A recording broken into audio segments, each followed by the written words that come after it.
Hey everybody, Jeffrey Powers here, Geekazine over at www.geekazine.com. Think magazine, put in a geek, you've got Geekazine. Today, I am going to show you some software that I use to create a lot of my podcasts. I use many different softwares. I use Audacity, I use GarageBand, I use Adobe Premiere, I use Adobe Audition for the audio side, and then of course the Sony line for Windows machines. I've got my Windows desktop right here, in which I use Sony Acid, a creative music maker, and then of course Sony Movie Maker for the video stuff that I do, including iPad 365. Now, I'm a musician and a podcaster. I've been a musician longer than I've been a podcaster, and I've been using Sony software for a very long time. I remember when I first started my first podcast, which was an actual music podcast, I just basically I literally had almost everything hooked up for the podcast. And instead of plugging in a guitar or plugging in a drum or something like that, I just plugged in the microphone and started talking. And I had the workup for my podcast. And it was simple and easy for me. And of course, the software I used was Sony Acid. Now, there's been many iterations that we've gone from there. Right now, Sony Creative Software Acid is at Music Studio 9. And that's what I'm going to show you today. I'm going to show you how to create a podcast using Sony Music Studio 9. I've actually done this video on YouTube before. We're doing an update because it's about 3 or 4 versions later. And of course, this is going to be a bigger series. So I'm going to show you, this is all about the basics. And this is an absolutely free video right here, right now. You're going to find out the basics of creating a podcast using this software. We're going to get into the more than basic stuff after that. It's going to be about 3, 4, 5 videos. It's going to be a whole course, and you'll be part of that.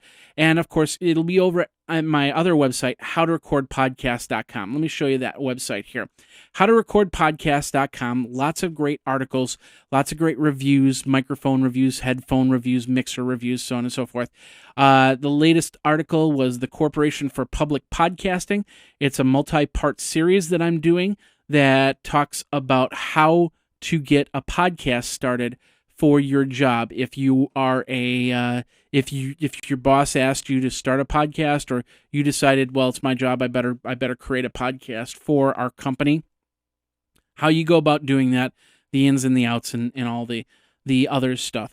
And of course, there's many different articles. We had a guest article, how podcasting has evolved to have you.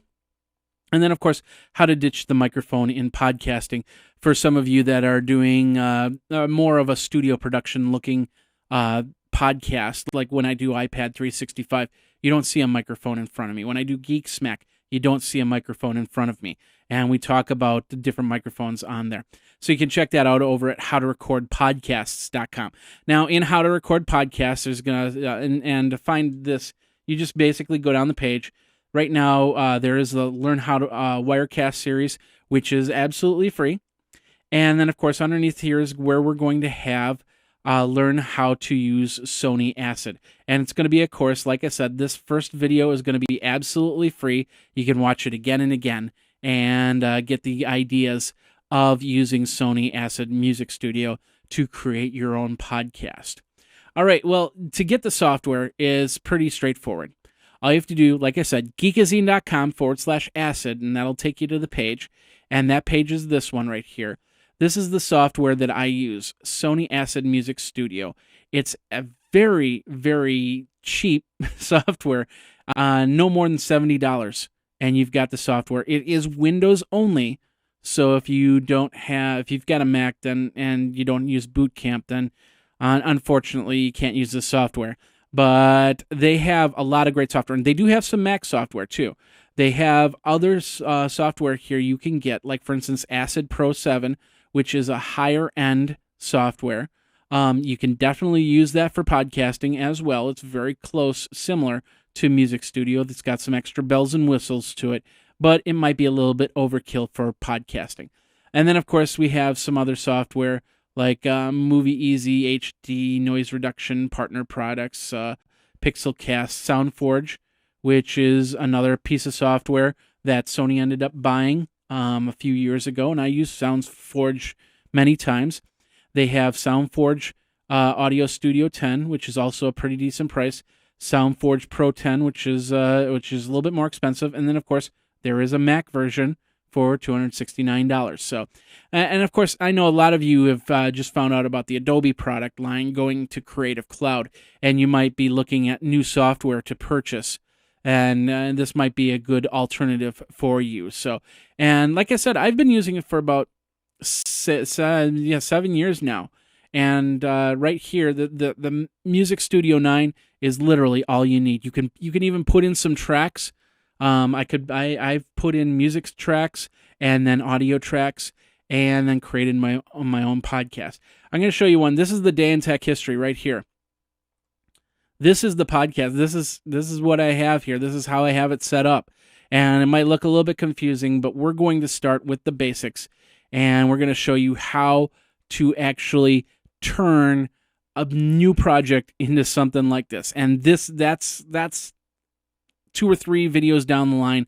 Let's start at the basics here, and we're just going to go through the whole program here. So what we're going to do is we're going to go up to File, and we're going to do New. And we don't want to save anything with this because it's not ready yet. So basically we hit File and New, and this is what the first thing that shows up, your new project. This is all your background information, and when you create MP3s, this information will be put into the tag editing information. So you can put in a title like Acid Sessions Jeffrey Powers, because I am the engineer and the artist. Copyright 2013. Comments if you want them. Hi.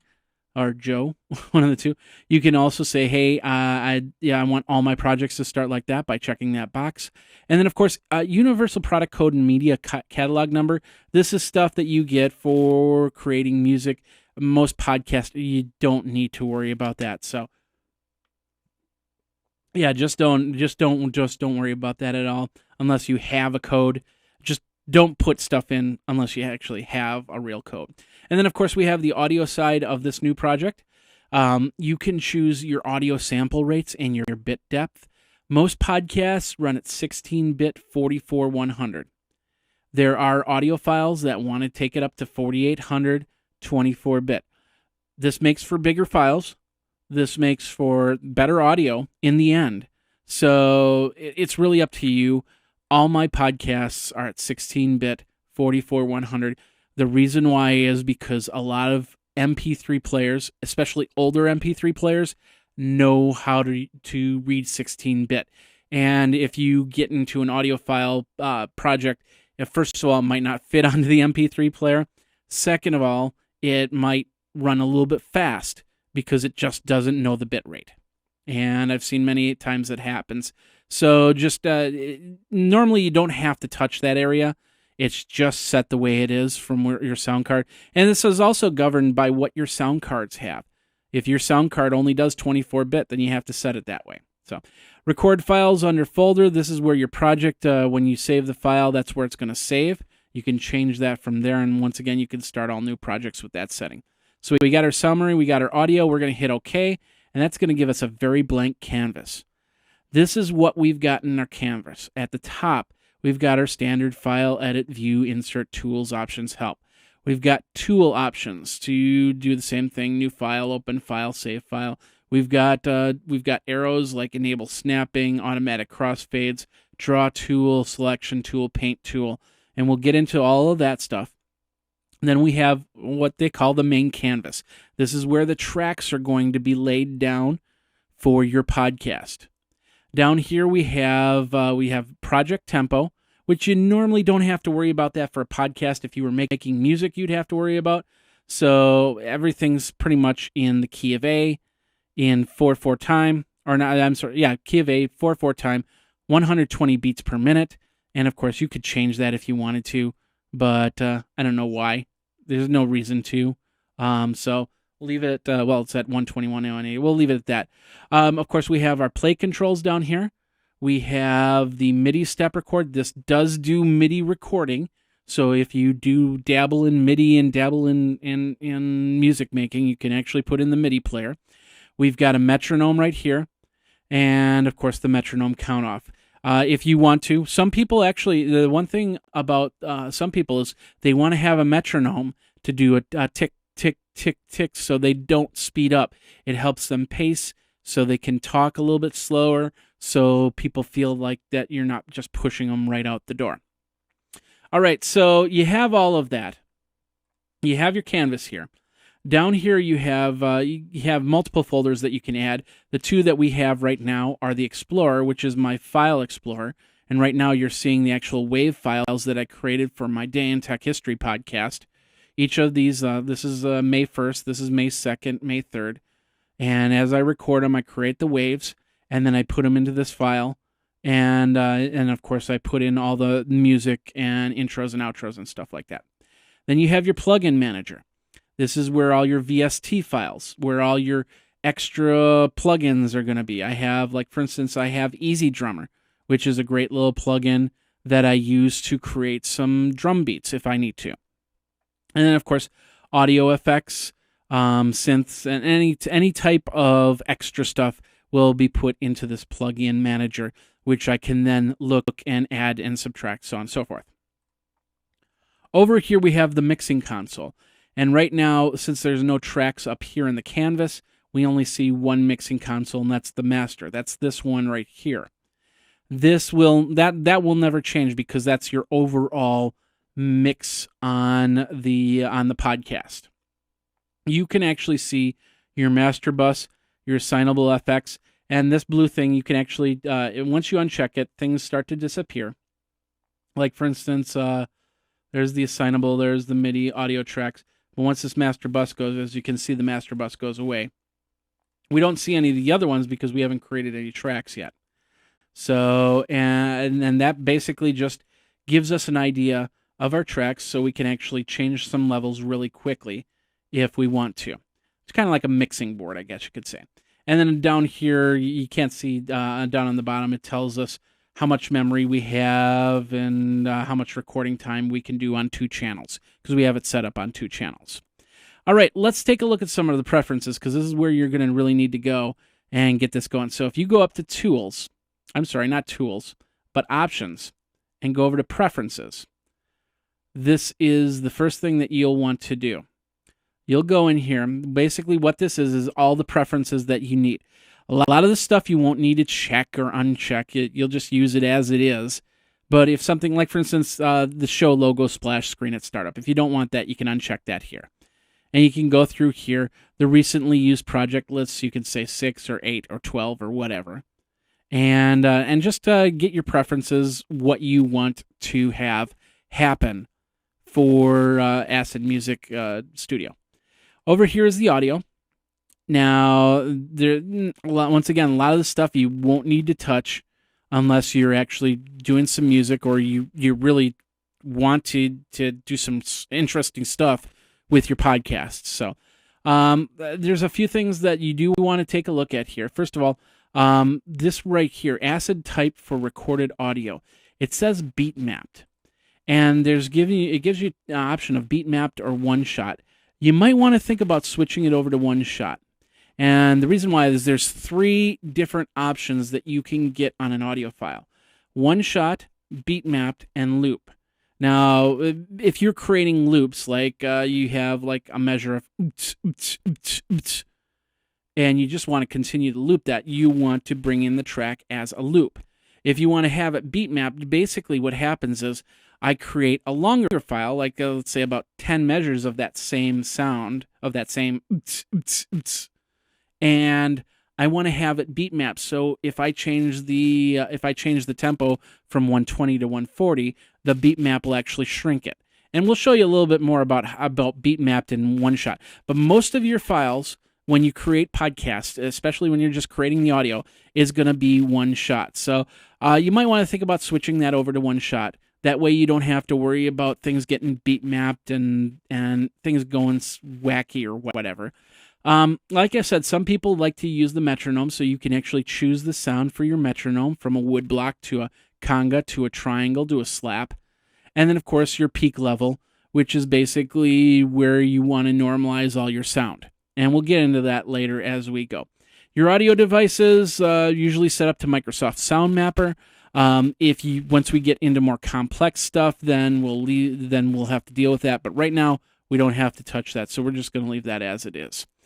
MIDI devices, once again, if you're dealing with MIDI, you can deal with that. We're not even going to touch this for this series because it doesn't really apply to us in podcasting, so we'll go from there.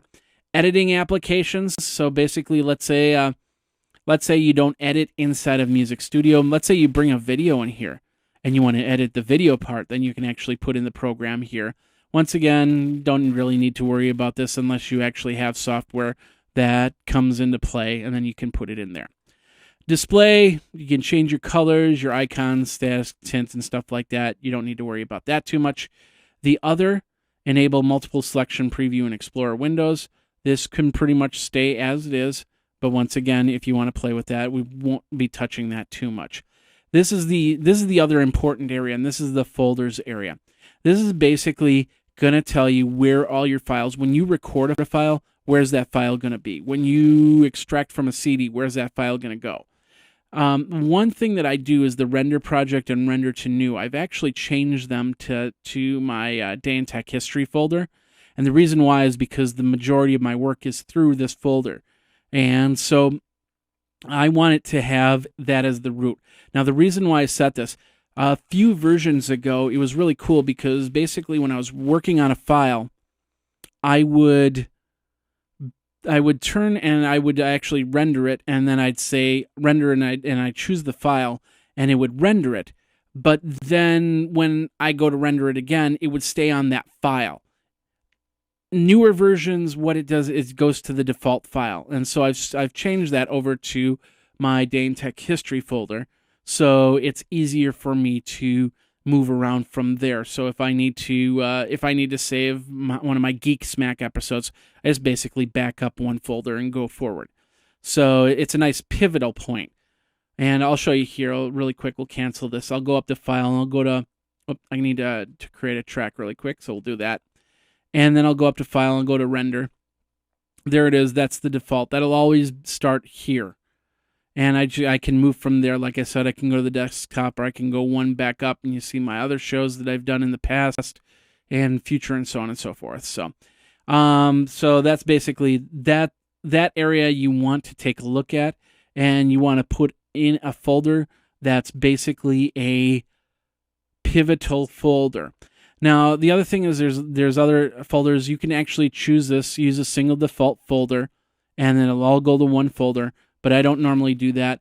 Then, of course, you have your temporary files folder. Try and put that in its own separate folder so you can go back and just delete a whole bunch of audio, because that's going to be like the majority of your disk space is going to be in that folder, and you can just go back, delete as much as you can, and go from there. And of course, you can listen to all the files so you don't delete the wrong things, but you can go from there. So that's basically your preferences. So we've gone over the whole screen, this where everything is. I'm just gonna show you really quick how to record a track, and then we're gonna go up into the file and take a look at all the options here.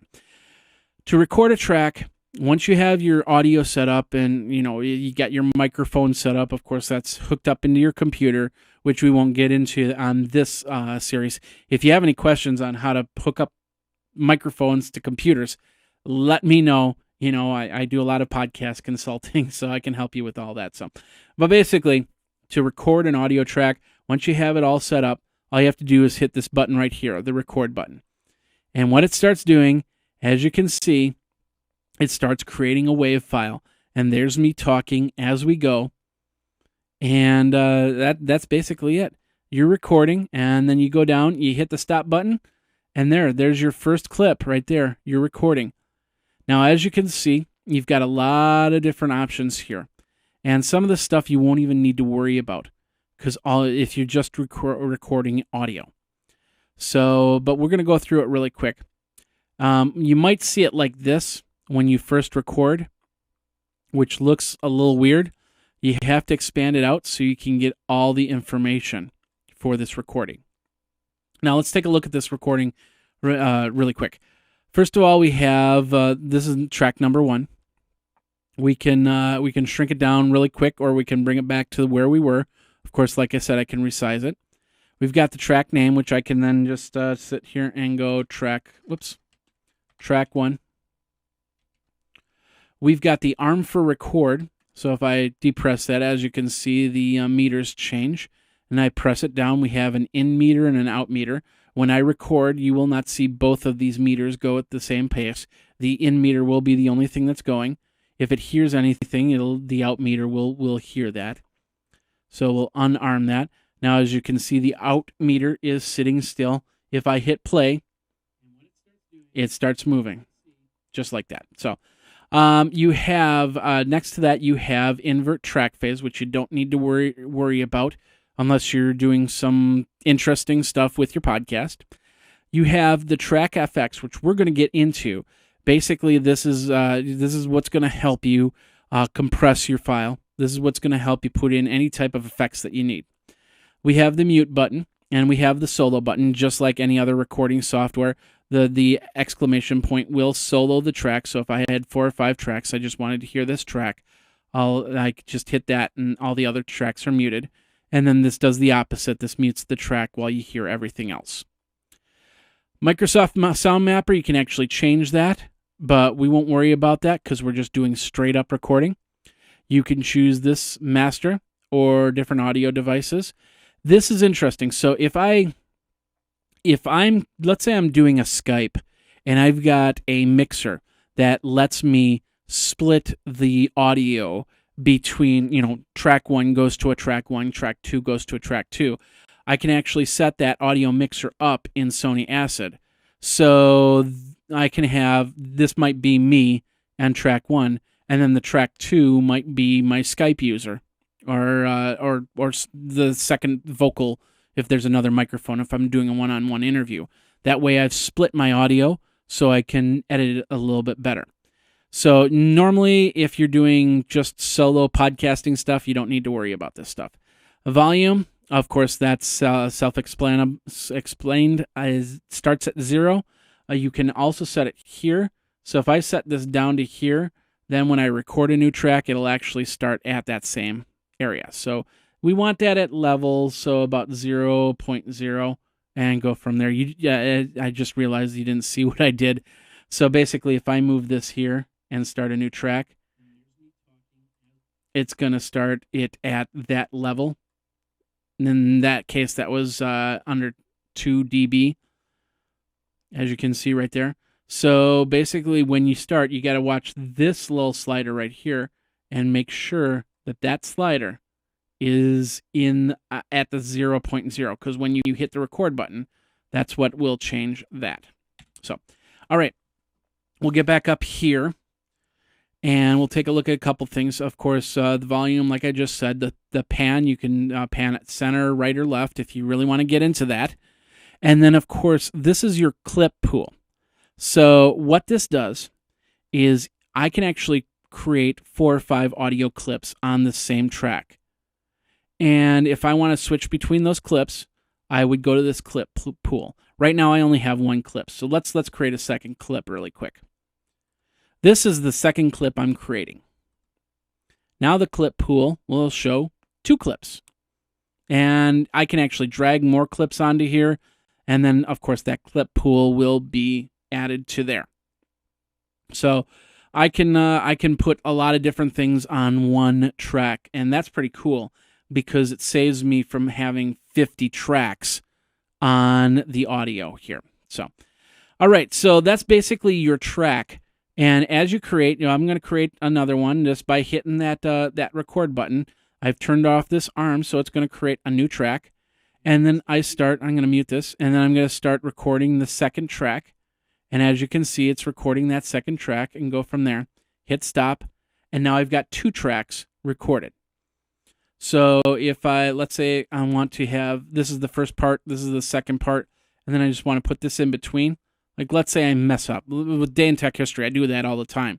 It's like, oh, I forgot to talk about what happened in 1997. So there it is. There's 1997, and I can have that there. I record it. I can even, like I said, I can even move it up there.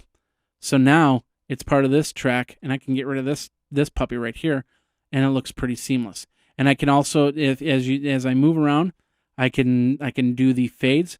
Of course, if I don't want that automatic crossfade, I just turn that one right off from there. Really quick, we have the draw tool, which draws our clips. We have the select tool, which lets me select multiple clips to move around.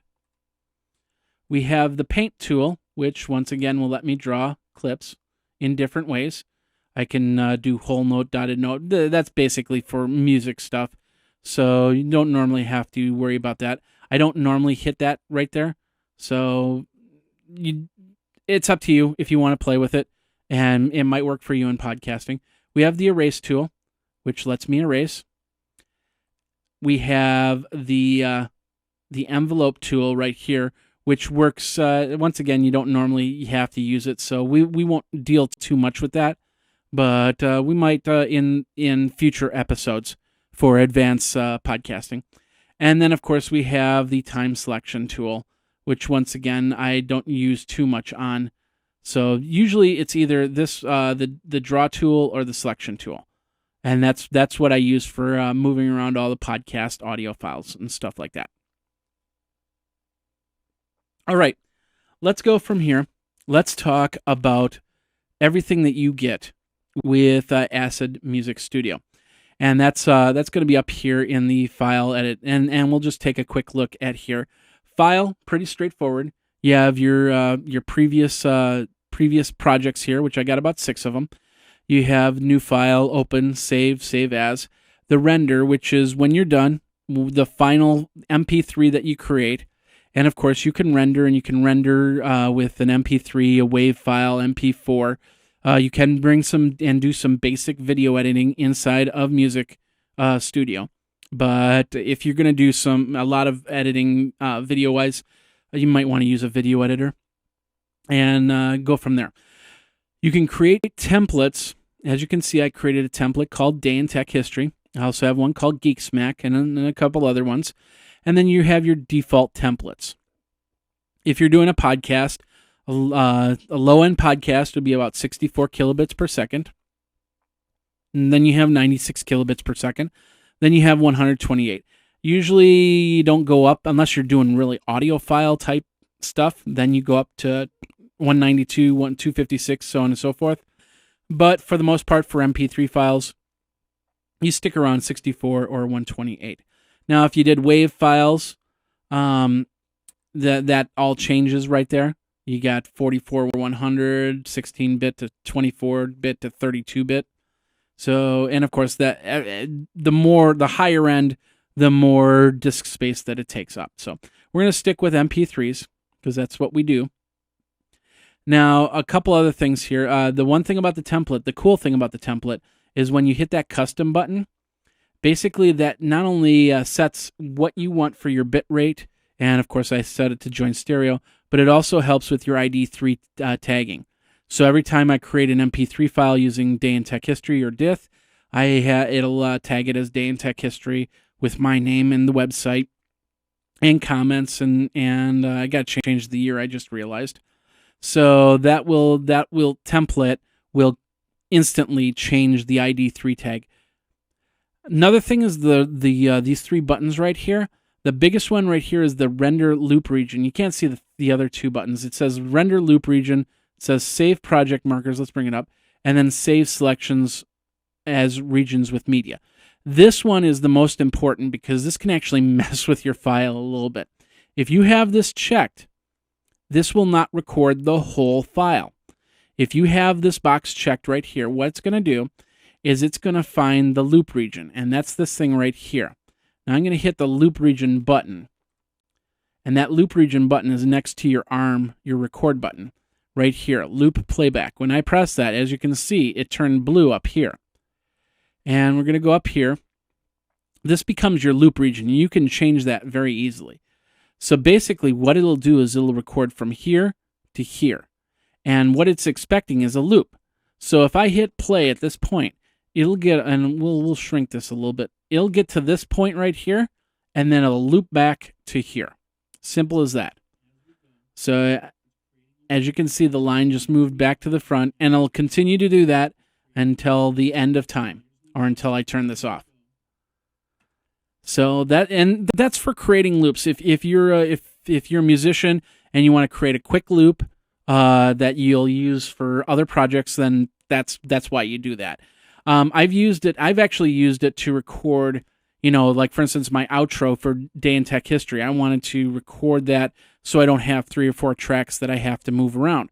So I then create the loop on that, and then I'll go to render and I'll say create the loop region, and then it'll create that one file. I'll move that over and then bring it back into the project.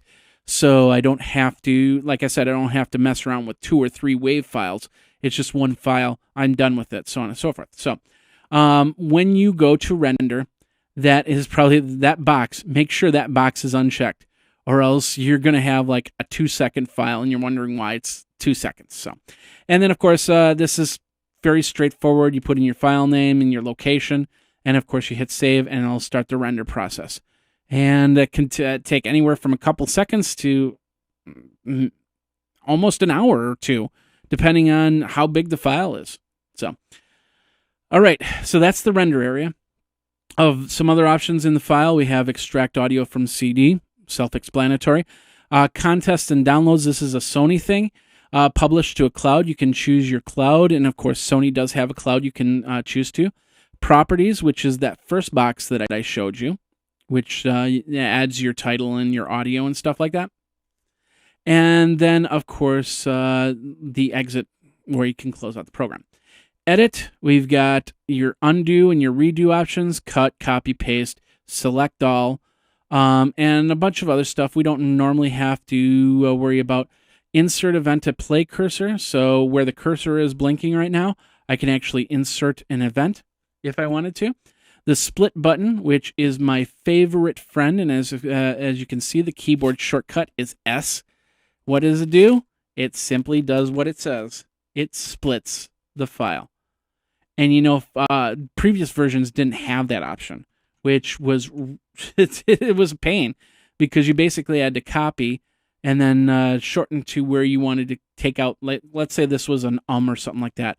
In order for me to take it out, I'd have to copy this track, bring it over, and then take out that part by shrinking out the track. Now I can just hit S, and I can split it. I can cut out the track and go from there. Of course, we can also join two audio files together by taking the selection tool, bringing them together, going up to Edit, and say Join. And as you can see, they just join the 2 tracks together.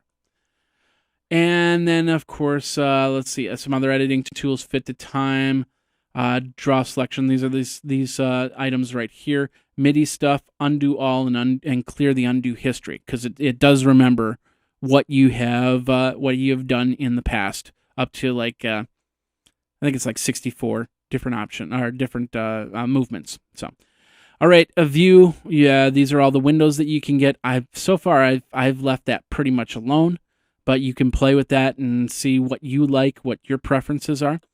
Insert, you can insert a marker, a region, a time marker. This is stuff, I was showing you the loop region. That's stuff that shows up here. And the cool thing about this is I can put in a region. I can put in markers, and I can put in, like I have a copyright in Day in Tech History, and I'll show you that when I show you the file. And I can put in different markers. I can also put in a CD track marker. So let's say I'm doing, I've got an hour-long live music thing that I'm mixing down, putting on a CD. I can actually put in CD track markers, so it'll actually cut it off and go to the next track when I finalize it onto a CD. And of course, section breaks. We've got audio track. If you wanted to create another track, you hit audio track, and there's your audio track right there. Of course, we've also got a MIDI track if you want to deal with that, and folder track if you want to organize your audio files. So there's your folder, and of course, all you have to do is drag the track in. Drag the track in, and there you go. It's in your folder. So you can do a lot more organization with the folder track. And of course, some envelopes. Now, this is pretty cool. What we'll do is we'll take this, we'll bring this down, we'll bring this out, and we will do the volume envelope. As you can see, a blue line just showed up. And with this blue line, I can actually play with the volume. So it'll be to 0, and then all of a sudden I'm start talking, this will lower down, and then all of a sudden this will go up really high. Same thing with the pan. I can go right to left, just like that. And then, of course, to turn them off, I just have to uncheck each one of them.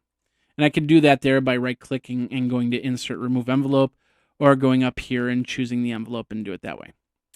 Tools. I can render to a new track, burn to audio CD. Don't use this too much, so if you want to play with it, you go for it. Options, we can use a snapping option. We can use a grid spacing, crossfades. Once again, everything that's in this toolbar right here. Metronome, enable, count off. Bypass all your audio effects, so you don't have to. So if you want to hear it without any effects in it, you can turn that off all at once. And then, of course, a help area if you have any questions, if you want to make sure that you've got the most recent version of software on your computer. So, all right, let me show you one that grid spit. This is the one thing, the snapping. If you enable snapping, and it's also right here, and you click on that, that'll enable snapping. So basically, as you can see, it looks a lot more jittery when I move it, as opposed if I turn it off. It's more fluid. Because basically what it's doing is it's snapping to these lines. And of course, these lines will change as I bring up, and I'm just taking the mouse scroll wheel, and I'm expanding and contracting it by just moving the wheel. And of course, those lines will be the markers that it will snap to. So if you have this turned on, it'll look very choppy, and it'll only snap to that line or to different markers. Like, for instance, it might snap to right here. I can set it up to do that, or so on and so forth. I can also set it up as a musician. I can set it up to certain notes, but for the most part, I turn the snapping off because I don't need it. There are some good guides sometimes that these will point to that'll make it easier for me to move everything across. All right, so basically, I've created a couple tracks. I've showed you all the basic options that you can get, that you can move around with these. Now I'm going to show you how to do some of the effects. And this is probably the best part about Sony Acid. And one of the things that I have a problem with some of the Adobe software, and I work better in Acid here. So I'm going to show you this. This is really cool. There are multiple places to put effects. One is on the track itself, and then there's an overall effects area and the master. I think, yeah, the master is right here. So, and of course, you know, I was telling you about the box. As we create tracks, they're showing up right here. As I uncheck them, they're disappearing down here, and here's the master. So I have the overall master effects, and then of course I have each track effect. Like, for instance, we'll go down here and we'll do this track effect, and that brings up a box, and that box has basically the Acid effects right now. I can go in and I can add effects, or I can create chains, and where basically I put together effects and I adjust them, and then I can just save it as something, and then poof, there. Like, for instance, this one right here, I've got a chain already set up on here, and I just had to go to Dith Old Record and go from there. So basically, let's go back here, and we'll remove this. This is basically the one track you'll see. This is an overall Sony plugin that lets you do distortion, EQ, put in flange, choose delay or reverb, and not have to, just get it all done in one. But what I like to do is I like to go into my Acid effects. Now, some of these you'll get with Sony. Anything that says Sony, you'll get with Sony. There's a couple VSTs that you can get online, and two of them that I love is this one right here and this one right here, the compressor and the limiter, and I use that for almost everything. In fact, my three that I've got is the Sony the classic compressor, the classic master limiter, and the graphic EQ. Now, the one thing about these is this is made by Care House Ray Audio. It's not around anymore. So if you want these VST files, email me at geekazine@gmail.com, and I'll get those to you. These will work. These will work in Sony products. I think they work in Audacity and a couple other programs as well. So if you're whatever program you're using, you can actually put these in here. The compressor will compress your audio so it doesn't get to a certain point. The limiter will actually bring all your audio down. So if you're clipping overall and your levels are just going way off, what the limiter will do is it'll put it to right here. So if an audio comes up, it stops right there and goes from there. So you can actually put your audio to the limits and have good audio in the end. So what I always do is I do a classic compressor, classic limiter, and graphic EQ. Depending on what track I use, I might have the graphic EQ before, or I might have the graphic EQ after. And the cool thing about this Sony graphic EQ is it has a 10 band, a 20 band, and then an envelope, which basically means if I do that, it does that. And of course, I can put in different ways and stuff like that. And of course, you'll see them all move as you switch back and forth. So we'll flatline that right now. So basically, those are the three that I have. And of course, as I do each track, this track will not have that because I put this on for this track. And then on the overall, like down here, that'll be its own where I can put in the compressor, the limiter, and the graphic EQ. And then that's its own set of graphics, its own plugins. Now, one thing you have to worry about is not to over plug in everything, because then you can get into some really interesting things that happen with the sound. All of a sudden, your sound disappears completely, and you're not sure why. Well, one plugin is fighting with another plugin, and all of a sudden it clips the sound, and it's gone. So you just got to watch your plugins a little bit, play with them, and I'll show you as we go with this video series. I'll show you some settings that you can do with these plugins to make it sound as best as possible. So, all right, so we got the plugins. We've got the audio tracks. I've shown you how to move them back and forth. I've shown you how to split the tracks, and I've shown you how to organize everything so you can have a nice board. Now, let's take this, and let's just go over and take a look at my Day in Tech History podcast. And we're not going to save any files here. So this is my Day in Tech History podcast in a nutshell. And what this consists of is the music for Day in Tech History on the top line, the intro, like for instance, for this sponsor, this is this intro, this is another sponsor, this is another sponsor. So I have the intro, and then I have the sponsor message. I have the actual information for the Day in Tech History right here. And that's the 18. And then, of course, some intro and outro stuff. So when I create a file, basically what I'll do is we'll go from the 18th to the 19th. So I'll go over to my Explorer. I'll go to May, and then I'll go to 19th, and I'll bring this in. Now, I was telling you earlier about one-shot, loop, and beat map. This is where this comes in. When I bring it in, I now notice that I right-clicked on the 19th, and I secondary clicked. So I'm using the right mouse button to bring it in, so I can let go so I can get these options. When you put it in as a loop, what it'll do is it'll put the audio, and it's building some peaks right now. It's going to then loop it. And you can see right here, it looks like a little break. That's where the loop happens. So it's building peaks right now, which I'm not sure why it's taking so long, but it is building peaks right now. And then I can take this same thing, and I'm going to choose it as a one-shot. This is the audio file in one shot. It's not going to loop by any means. And then finally, there it goes. And then finally, I'll have this as beat mapped. Now, what is beat mapped? Beat mapped is when with the beats per minute, the actual pulse of the song that I create. It's going to match that. So if I decide to go from 200 beats per minute to 140, as you can see, there's the beat mapped right there. Or that's the regular, excuse me. But the loop is changed because I had it at 200, so it's going to look like it's shrinking it, but it's not. So this one will actually loop to that and just keep looping. This one will be there, and then of course this is the beat mapped one.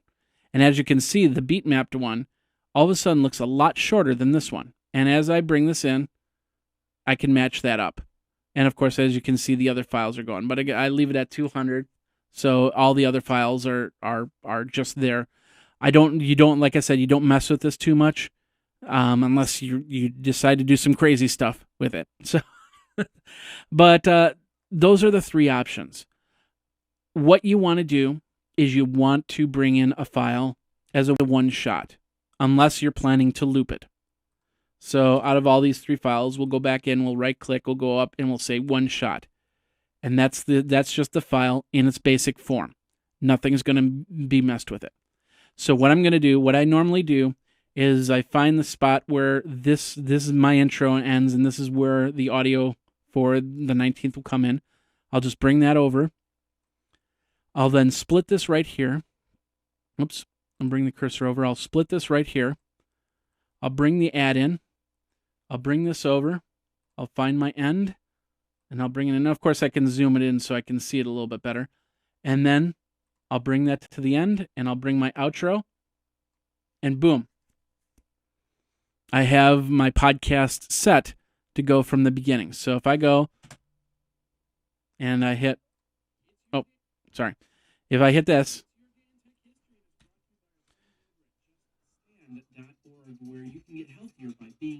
there's my intro, and I got the music. You might be hearing that in the background. And then of course there's me speaking. And then it goes right into the next part. And there's the next part. And it goes from there. So I have this all set up. So literally all I have to do is change this. And if the sponsor changes, all I have to do is do this, and my other sponsor is right there, move things around. So that sponsor is in there. And then when I'm not using it for that day, I can flip back to this one. And I go from there. And that's that easy. I can actually render a file, create a file, render it, and publish it. If I have to record the actual day for the day in tech history, then I have to record. That takes about 15 minutes at the most to record it. Then I bring it into here, and then 3-4 minutes, and I've got it rendered, and it's a full audio file. And once again, I have all the effects set up, so it when it pushes it out, it makes it sound as best as it can. And that's pretty much it. That is the file. That is the Day in Tech History file. And that's what I've been doing since August of 2009 with this show. And it's really cool because it just streamlines the process. It gets a little bit tedious after a while because it is a streamlined process. So, but that's it. So, and that's the basics. That's the all-encompassing basics of Sony Acid Music Maker. If you'd like to learn more, we've got a multi-part series that I'm putting out. Of course, this is the free version, so you get an idea of it. We're going to get into more complex stuff, into doing some ducking, into working with some of the effects, and these are also recommendations that I have to make your audio sound a little bit better, to fix problematic audio, to do a little bit of clipping, to do a little bit of editing, and work this Acid Music Studio at the best way that I know how, and how I can show you. Once again, if you go over to geekazine.com/acid, geekazine.com/ACID, that will get you to the page where you can take a look at the software. You can see all the features. Of course, you hit the Learn More About Acid Music Studio, find out all the cool stuff that you can do. And then, of course, I'll be talking about the VSTs, the extra files that you can get, all the plugins that I use, for this file. So that's it in a nutshell. If you want to learn more on that, like I said, check out the multi-series parts over at howtorecordpodcast.com. I will have information as we go down the page. I haven't put it up just yet, but you'll see down here where it says Learn to Wirecast. You can also learn about Sony Acid Music Maker. And of course, we'll have all the rates and prices on how-tos and stuff like that. And that'll include my personal time. I can't show you how to set up your microphones and stuff like that. That's separate consulting. But, I guess I can do it. So I'll help you with that. That'll be separate. But I will show you how to actually use Music Maker so you can create more podcasts, including if you decide to do one-on-one interviews, how to separate your tracks so you don't have to separate them after the fact. And that's pretty cool. So, all right. Well, thanks a lot for watching this video. Thanks a lot for listening. My name is Jeffrey Powers. You can find me over at Geekazine.com. Think magazine, put in a geek. Of course, howtorecordpodcasts.com. And of course, if you want to go over to Google Plus, over at plus.google.com, if you've got your Google Plus registered, you go over to the communities and you can be part of the podcaster community, which I'm going to show you right here, right now. Over at the podcasters community, where multiple podcasters are talking. I help with that. I've actually created that community, and we've got about almost 2,000 strong that can answer any questions that you guys have. All right, thanks a lot for watching. Thanks a lot for listening. Jeffrey Powers here. Check everything out over at How to Record Podcasts, and we'll see you at the next Sony Acid Music Maker, lesson.